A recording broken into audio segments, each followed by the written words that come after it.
Hello and welcome into the latest edition of PL Express. Coming up on the latest show, Arsenal stay top of the table by beating Liverpool, who are 14 points off the pace. Does it come down to the belief factor, though? And are Liverpool already out of the title race? Now, in case anyone did forget, Man City show that they are much more than just Erling Haaland right now. He did still score, though. We talk CR700. Casemiro providing the assist for that landmark goal. He also provided us with a lot to talk about. We'll be doing that after United's 2-1 win. And Potter has been working his magic at Chelsea. We delve into the latest win over Wolves. Kane Murray and Janusz Michallik here. Thank you so much for being with us. Let's get started, Janusz, with that game between Arsenal and Liverpool. 3-2 it finished. And I wonder if the difference between these two sides, when you look at it generally, is just a case of belief. One side who completely believes in themselves and another side who doesn't seem to believe in themselves anymore.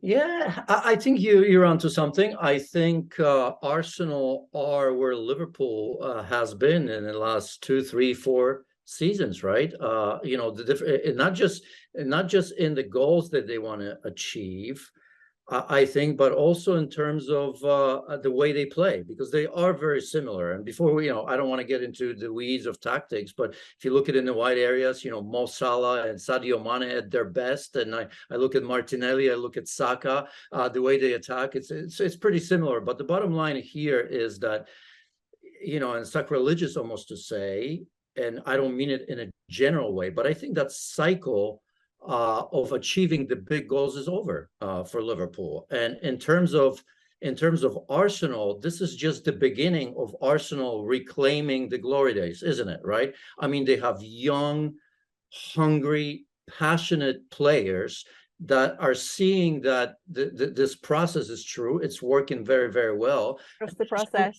Yeah, the process, it's there, right? And with every game that you win, the big games, right? We were just questioning Arsenal. Well, after the loss to Manchester United, well, can they do it in big games? They've done it in North London Derby. They've done it here. They're just hungry. They want to win things right now. Whereas Liverpool obviously had that period of 3 or 4 years, and it's impossible to keep that hunger, right? And Liverpool fans will fight you on this one.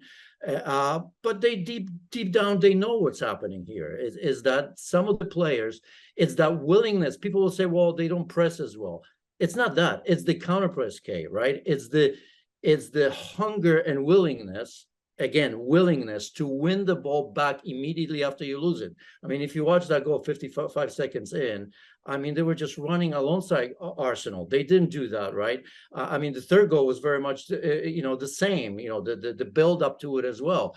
It's just almost impossible. It's a built-in excuse because you can't do it with that hunger, with that intensity, with that eagerness. You can't do it over and over and over again. You talked about that first goal. It came from Gabriel Martinelli. He's brilliant, isn't he? He's scored or assisted in 6 of his last 7 Premier League home games. And he's so hungry, shows so much energy in everything else that he brings to this side. I think he's the sort of player that we all know he's good, but he's finding himself how good he really is. And that's that confidence. I mean, if you watched him previously, before this season, flashes when he was coming off the bench, you saw the talent, you saw the potential and everything else. But now you have to confirm that. And when you do get to play against the best consistently, and as a player, there's that feel. You beat somebody once, twice, 3 times. You do it the next week, the week after as well. Then you start to feel, I don't want to use the word invincible, but I mean, you do when you have that much talent. We can talk about Erling Haaland, we can talk about the best in the world. That's what they do. They just know that they're capable of doing it. And every time they do it, that confidence grows. So no surprise here, an incredible talent. And again, Saka, and I'm happy that we've talked about it, even without scoring as many goals as he did last season, continues to be just as good, if not better to a degree, without scoring, because he's been absolutely tremendous this season as well. Almost, you want to say, in the shadow of Martinelli and maybe Gabriel Jesus. And I find him to be almost a man of the match every game Arsenal has played so far. Yeah, obviously, you can talk about whether you thought it was a soft penalty or not, but he did step up and score that penalty as well, Saka. And we know that carries so much more weight with it because of what happened in the Euro 2020 final. It was 2021 when it played, wasn't it? So it still confuses me. That front three, though, you've mentioned the three of them.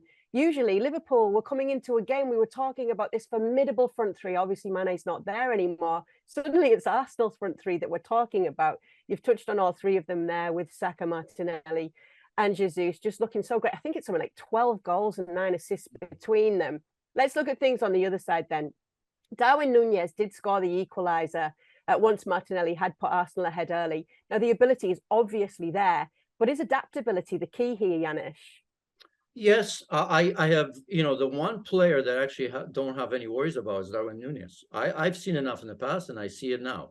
And of course, stop-start sort of season, it's very, very difficult to just come in, and the red card didn't help him, missed 3 games as well. But aside from the goal, I've seen enough. And again, he's going to get even better, but there lies the issue with Liverpool as well. And you alluded to that a little bit with Arsenal, because that front three is consistent, something that Liverpool has always had. If you think of Liverpool at their best, right, it was Salah, it was Mane, and it was Bobby Firmino, and that never changed. Now, there may have been a rotation, but every big game that Liverpool has had in the past, you could pick the starting 11, the front three for sure, but the starting 11 with one exception maybe, and that would have been in the center of the midfield somewhere, where Jurgen Klopp has had a choice. Here, Arsenal, just look at them, right? I mean, there's that rotation, there's Europe, but when it comes to the big game, there's Saka, it's Gabriel Jesus, and there's Martinelli as well. So for Darwin Núñez now, he's had to deal with not playing with different partners. Right now, it's going to be even worse, because let's not forget, I haven't seen the report, but it does not look good for Luis Diaz. He's going to be out probably. So now, you're new in the country, you're new in the league. There's incredible pressure because you're playing for Liverpool Football Club. And so that's difficult. That's difficult for anybody. But I think that when Liverpool gets their mojo, if you will, together, whenever that will be, I think Darwin Núñez is going to be one of those players that we talk about week in and week out. I mean, it's not even a question of giving up on him, but I've seen enough to know, and even in that last game, that he certainly is a special player. Speaking about mojo, it's a question that I asked on, I think, the very first PL Express ever. What's wrong with Salah? We can still ask that question now. Yes. Although I'll tell you, I mean, there's been other games, even before games, where I think if I were Jurgen Klopp, I would have said him to send a message. He that's the difference sometimes with Jurgen Klopp. I think he hasn't had to deal with this for a long time now. But if I look at Pep Guardiola, I mean, even if you're in the greatest of forms, he still sometimes sends you a message, and it's a message that Mo Salah should have been sent by now. Although I questioned the withdrawal of Mo Salah in this particular game. Not that he was great, he wasn't bad, but I think when Luis Diaz went down, I think Mo Salah was substituted and was still 2-2. And I get in the 70th minute. And I get it, Fabinho, obviously 2-2, you're away from home, things aren't going their way. I'm not saying it's a bad decision from Jurgen Klopp, but I just think they also sent a message to Arsenal saying, okay, they're done. I mean, because really, at that stage, there wasn't really anybody to worry about for the most part. And I think Mo Salah, again, even when playing badly, he's one of those players that, can pull a rabbit out of a hat. But Mo Salah, the whole season, this is nothing new. Part of me, and I'm going to say that very, very quietly, but he did renew his contract with Sadio Mane gone. I wonder if at Liverpool Football Club, they need to think about maybe after the season.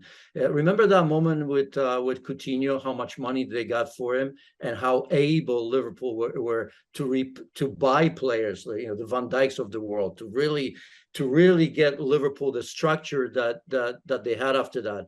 I almost wonder if there's somebody out there, the Real Madrids of the world, who knows, maybe Barcelona, the big clubs, if an offer comes in, they ought to think about it. Yes, it's going to be a massive loss. Yes, I can't believe I'm talking about it to some degree, because he's a great, great player. But there comes a time where you have to rebuild a little bit, and Liverpool can't spend the money like Manchester City. So sometimes you have to sacrifice a player in order to get 2 or 3 players for the future. All right, after this game, Jurgen Klopp himself said that Liverpool are no longer in the title race. Do you agree? Yes, I mean, I wonder it took him a while, but I understand why. Of course, you never give up, and I'm sure some are probably already questioning him why you would do it, but that's reality. That's where they are right now, and I've always said that the beginning of the season is massive psychologically for everybody. I mean, you win 2 games out of what, 8 now in the Premier League with Manchester City and Arsenal on top of that, going like that. You just can't recover that. It's just impossible because you're asking for an absolute collapse from Arsenal, Manchester City. And I still think, as much as I like what Arsenal are doing, this is all about Manchester City. This is not about Arsenal. Still, I mean, this is All right. these are Is the it a 1-horse race or a 2-horse race then? 1-horse race. It's Manchester City. You have to give Arsenal credit, and we do continuously, right? We still saying that they're contenders. Why not? They're top of the table. Well, they're not contenders if it's not a 2-horse race for you, Janusz. They are contenders to make Manchester City uncomfortable. How's that? Okay. All right. I'll let you have that. Let's talk about Manchester City then. A big win again for them, this time over Southampton. But the headline act wasn't Erling Haaland this time. It won't stop us talking about him. Don't worry. Did score again, so we're going to have to. But I want to talk about João Cancelo, and I want to ask you if you think he's underrated and if he's talked about as much as he should be. No, I think we talk about him enough. He's a great player. We all know it. I mean, he's the most balanced defender out there in the world, right? I mean, obviously a right back that has played on the left-hand side for the most part and has learned it to such degree that he actually is a better left back than he is a right back. No questions about that. I'm pretty sure even if you ask him where he'd prefer to play, he'd probably say on the left side. And that's not easy, by the way. I've been a left back, and the adjustment is not as easy and something, right? I mean, in terms of defensive principles, is the same, but there's a different way you bring the ball out of the back, obviously with your weaker foot. So I think he's a tremendous player. Again, look, I mean, we haven't talked about Trent, who also got injured, by the way, and also struggled as well a little bit. I mean, Cancelo is more comfortable going forward than defending. I guess he hasn't been under pressure to such degree as Trent in terms of his defending to really find out. Would have been nice to know what is, how Cancelo plays if Manchester City were attacked time and time again. But I still think he's a better defender than Trent. So no, he's not underrated. I think anybody that watches football knows how good of a player he is. Well, obviously, this City team is special. We just mentioned him. We mentioned Kevin De Bruyne on a weekly basis. And you've got other supporting cast members, Akanji, really standing out. I don't know if you saw some of the footage this week from Sky Sports of how good he is with his mental arithmetic. If you've not seen that, go and have a look on Twitter. It's incredible. You give him a multiplication and he can answer it like that. He's a smart guy. Phil Foden, just so many players doing bits for Man City. But let's do it then. Let's talk about Erling Haaland. Another goal from him. We already talk about the insanity of these numbers every week. So let's just get your thoughts, Janusz, on his latest display, because I was getting worried there. It was like, I don't know, a 79-minute goal drought from goal to goal for Erling Haaland. I mean, look, it's sometimes, it's almost like, I say it's stupid to watch what he's doing. It really is, because he's going to do it. He does it even if you don't see him. I mean, obviously this wasn't, his best game. If you look at his numbers and the way he played, it doesn't have to be. He got his goal. And by the way, that goal was special. I mean, if you look at the 1-2 on the, was it Cancelo, I think, with De Bruyne, it was incredible. And the first time finish, by the way, not all that easy. That ball came quickly at him, and technically absolutely superb. But it's not just about him. That's the thing, and that's the reason I say now for me it's easy Manchester City, because people say, well, what do you do to stop Haaland? And to stop Haaland, you have to stop Manchester City, because the truth of the matter is they've been doing that before him, and they're going to do it without him. I'm convinced of that. Not that I wish him to be injured, but if he was out of the team, because there's always that talk. What happens? We know his injury problems at Borussia Dortmund, especially in that last year. And obviously, again, I don't wish him that. But if he's not playing, say, for 4 or 5 or 6 games, nothing changes. You don't think they miss him with what we've seen so far?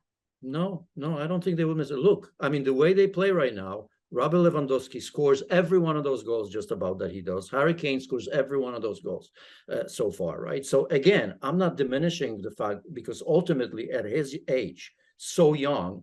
The potential is to be way better than Kane. They're not in that team, and when those players are out of their team, you do notice it. Well, I don't remember last season. I mean, how many Premier League titles have Manchester City have won? And last season, no Haaland, no problem. False nine. There's zero issues for Manchester City. Now, you could say maybe they're not winning those games three or four or so five. Why have him? Why even get a player like him? No, because he takes you over. He assures you that result. He assures in some of those games that there is no drama. But again, Manchester City are the champions without him. We were worried about what's going to happen when Kun Aguero is not there. It wasn't a big issue. Yeah, we've talked about, the false nine doesn't always work. I think the bonus with him may be in Europe, but my point is that rather than thinking about Haaland alone and making it that look at Manchester City and look at Haaland, no, Manchester City would win the Premier League without Erling Haaland this season, just as they did last season. I no questions in my mind. But is that just because of what's going on elsewhere? Well, I suppose there is Arsenal, right? Well, I mean, look at Phil Foden you just mentioned. I mean, he's getting better with every game, right? De Bruyne is an incredible player. Yeah, goal shared around again. Last week, remember, we've said, I kind of bit of a warning, not even a warning because it's easy to see. I said, wait till Riyad Mahrez starts playing. And of course, he did score out an assist, I think. Those players, just, again, if you look at the true depth in talent for Manchester City, you just mentioned Akanji. I mean, come on. I mean, Akanji was playing a right back. I mean, and think about it. We were thinking, well, wait a second. Okay, how are they going to play? Is Cancelo going to go back to the right-hand side? I mean, it's incredible. They lose players, and Rodri comes back, and look at the assist for the goal on Mahrez. That little clip, that little ball, that's just perfect. So my point to you is that to stop Haaland, you have to stop Manchester City. Don't make this about Erling Haaland alone. He's doing some crazy things, but this Manchester City, he's just part of that. He really is. And that's crazy in itself to say it. Yeah, no, that's nice. It brings us full circle because we're saying that, yes, he did score, but it wasn't just about him in this performance. Now, while we are on the subject of scoring a lot of goals, we've got to talk about Cristiano Ronaldo. Came on in the first half against Everton because of the injury to Martial. Scores his 700th club goal. And also on top of that, I want to talk about what an achievement that is. But I also want to talk about the fact that this maybe could change everything, given Martial's injury, given the fact it was his first Premier League goal of the season. What's going to happen now? How's Erik ten Hag going to tweak things? Well, remember the conversation that we have week in and week out, and I'm not changing anything. I give Cristiano Ronaldo all the respect in the world. He deserves it. And I think we chatted that every so often he's going to remind ourselves how great he is after every small dig we may have. And those are not digs because we think he can't play football. It's just that obviously he's getting on with age, and I think Manchester United has to move on from him. And I think I continue to think that that's going to be the case and should be the case with Cristiano Ronaldo. And we saw that against Omonia Nicosia in the midweek. He started because I think it was a rotation, but I was sure that he wasn't going to start this game, which is more important for Cristiano Ronaldo. For him to start against Omonia in Cyprus, probably normally we say, no, that's the game that I get rest, if any, not that he needs it. But yes, Martial is forever injured. That's a big issue. And there's going to be a platform for Cristiano Ronaldo to perform. Marcus Rashford and Martial came in second half, right? Remember, in the first half, Manchester United were behind. In comes Martial, in comes Rashford, and everything changes in that particular game. They were both very, very good here in this game as well. But for Ronaldo, you're going to get a chance. But I still think that Manchester United has to move on from Cristiano Ronaldo. That's going to sound bad, but the sooner the better. I think everybody understands the situation there. I hope they do. Do you think people were too quick, though, to be criticising him before this goal was scored and saying he's done, he's finished? No, I don't think that was the case. I don't think anybody that respects the game's been from the game wasn't saying it, that he's done, he can't play. It's just that sometimes you have to move on. And when you're a player like Cristiano Ronaldo, you have a choice to make. Either you say to yourself, yes, I still want to be part of this big team and I'll contribute every which way I can. And maybe he does that, although we know Cristiano Ronaldo, that he just, I don't think the message is getting through him. You can understand such a legend that he's going to want to be a starting player, a significant player until the last game, if it's at 38, 39 or 40, right? But sometimes you have to know. So I'm not in his head. I don't know where that stands, but I think he wants to continue playing and starting week in and week out. And I don't think that's feasible for Manchester United. And one man who we did see start was Casemiro. Been waiting to see this. We can talk about the good and the bad. So the good, for sure, his assist. He had 4 tackles, which was twice as many as anyone else on the pitch. The bad, his part in Iwobi's goal. What's your assessment of him? And do you think that it's just going to take a bit of time and then we're going to see the absolute best of Casemiro in the Premier League? Yeah, absolutely. We already saw glimpses in Cyprus. We did. I think it's the tempo of the game, obviously. He just has to figure out a little bit different way of playing. He reads the game extremely well. His anticipation is superb. I don't know if you noticed, his passing in this game was, was very good. Very, very good. Even in Cyprus, I thought just deep balls, penetrating balls, protecting the back four, I think is superb. But, playing for Real Madrid, where you basically 99% of the time you're in some sort of a possession or not under pressure, it's much different with the likes of Modric and Kroos next to you. So it's a different tempo of the game. Most teams are beaten before the game even starts. You come to Manchester United, who are struggling a little bit. It takes a little bit of time. So I think it's the tempo, the chaos of the Premier League that he has to figure out. And I've seen signs in the last 2 games for Casemiro. Tell me what signs you have seen of Antony, because he's the first United player to score in each of his first Premier League appearances. I think that's been a very easy transition for him. And what are your thoughts on maybe it could be a player like him becoming player of the season for Manchester United? Yeah, the goals are good. Aside from that, it hasn't been great. But again, he deserves time because if, I watched, obviously, every Manchester United game and some of the goals he scored, you couldn't even see him in a couple of those games, right? If you look at the Manchester City game, I wouldn't know that he was on the pitch. Yeah, great goal when the game's done and dusted. It's a 6-3. I can't remember if it was the first or second, but he wasn't there. So more's to come, I suppose, if you're a Manchester United fan. I haven't seen enough. I think, again, if we're talking about Casemiro and we've talked about Darwin Núñez and time to adapt, he deserves that. I think he's a great, very good player. But I haven't seen it just yet. I'll give him the record. I'll give him the fact that he scores goals because, it's a skill to score wonderful goals when you're not playing extremely well. Pop up in big moments. Good moments, but yeah, I don't think we've seen the best of Antony. Nowhere near. Does he solve the problems on the right? Does he have the potential to do that?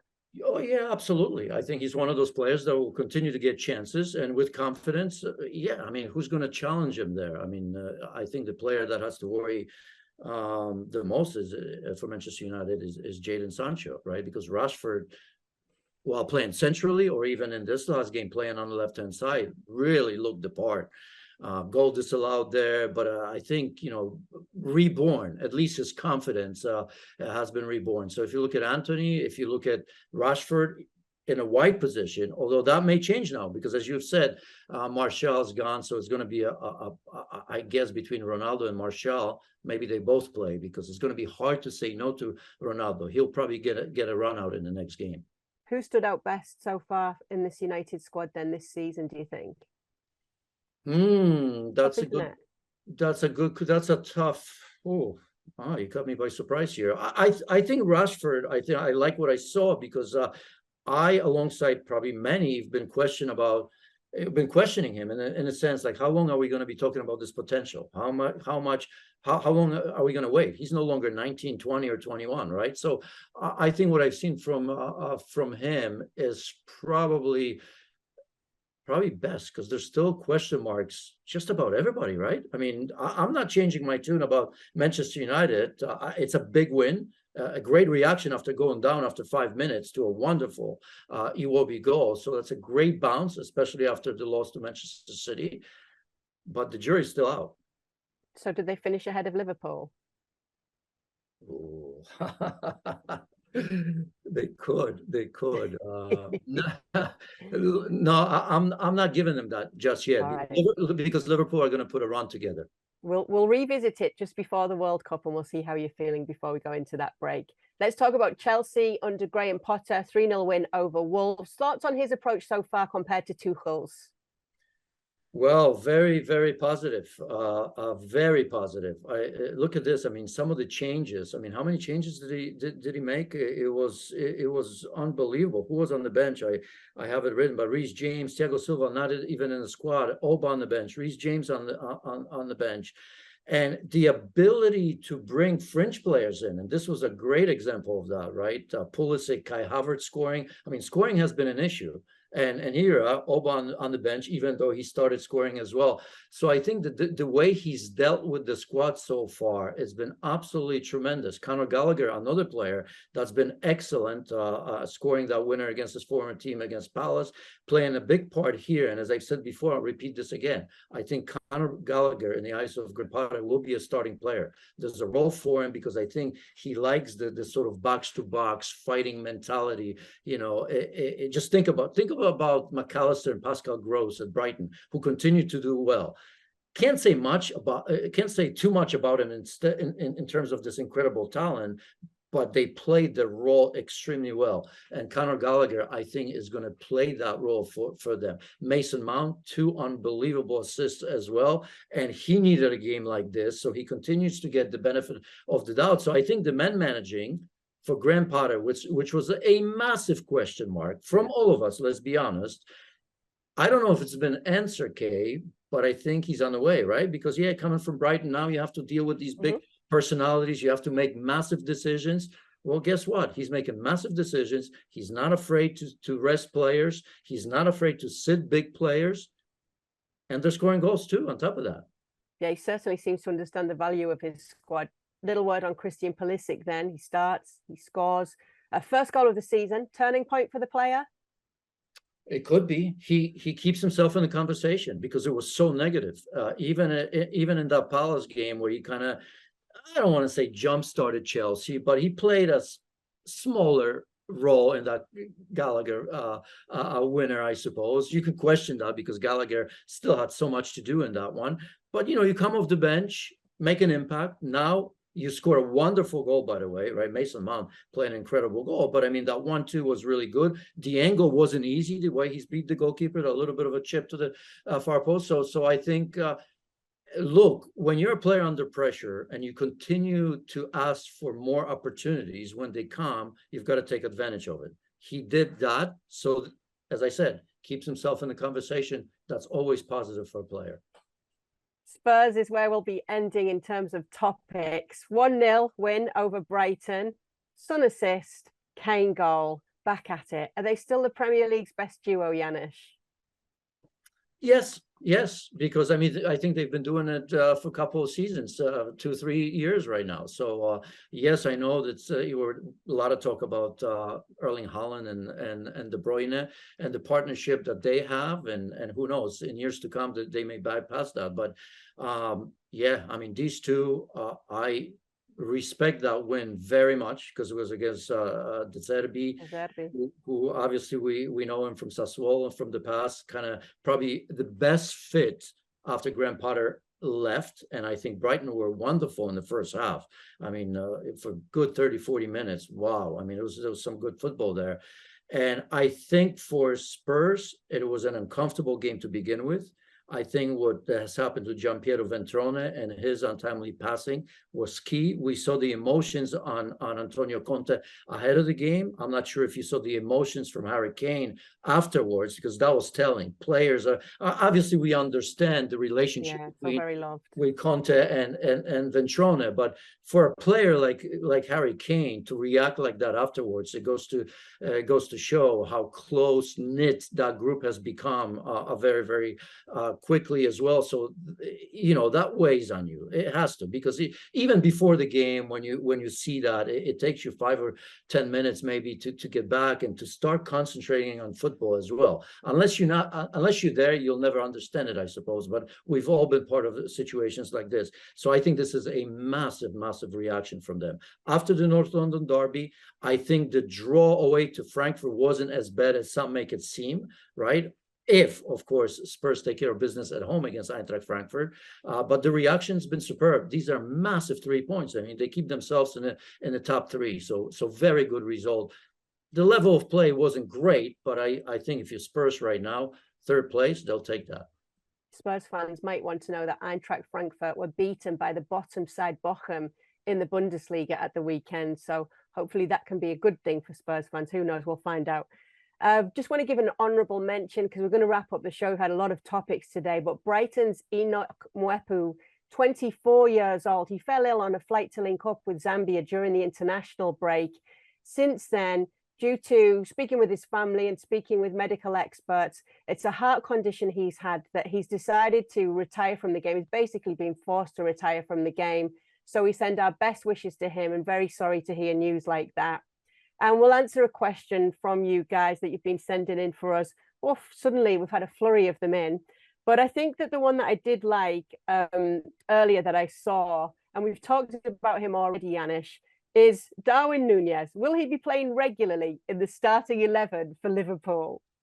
Oh yeah, absolutely. I mean, look, even without the injuries, I think when you spend this much money, you want to work a player in, obviously. And no disrespect to Bobby Firmino, again, he scored a goal coming in, of course, in a difficult situation, an important goal for Liverpool to make it 2-2 against Arsenal. For me, Darwin Núñez is here to play a very, very important role week in and week out. And now with some of the injuries that, Liverpool will have to deal in that department easily for next 2 or 3 years. Very important player, and a player that starts in the most important games. And just quickly, because I like this one, Reece James or Trent, who would you rather have in your squad? Well, as I said, I respect Trent tremendously. I have a soft spot for him. But Reece James, I think you see that for England as well, especially, for Gareth Southgate, that's a little bit more pragmatic and values players that are very good on both sides of the ball. And by the way, for Trent, I hope that he takes time to kind of really rethink that defensive part, because we can all appreciate him and his ability going forward. But sometimes you have to go back to basics and understand what the position that you play in is all about, especially when you don't have as much cover in the midfield and in the back as well. But Reece James, again, in that game, absolutely tremendous for Chelsea against Wolves. Maybe man of the match. I'm sure there'll be different players that have earned that as well in the minds of our fans. But yes, Reece James, all around a better player. Thank you so much, Janusz, and thank you to all of you who have been watching these first 5 or 6 episodes that we've done of PL Express. We've hit over 1.5 million views so far. We hope that will continue growing, and we hope you will stay with us. We'll see you next week. Thank you very much for watching ESPN FC on YouTube. For more highlights, analysis, and exclusive content, be sure to subscribe.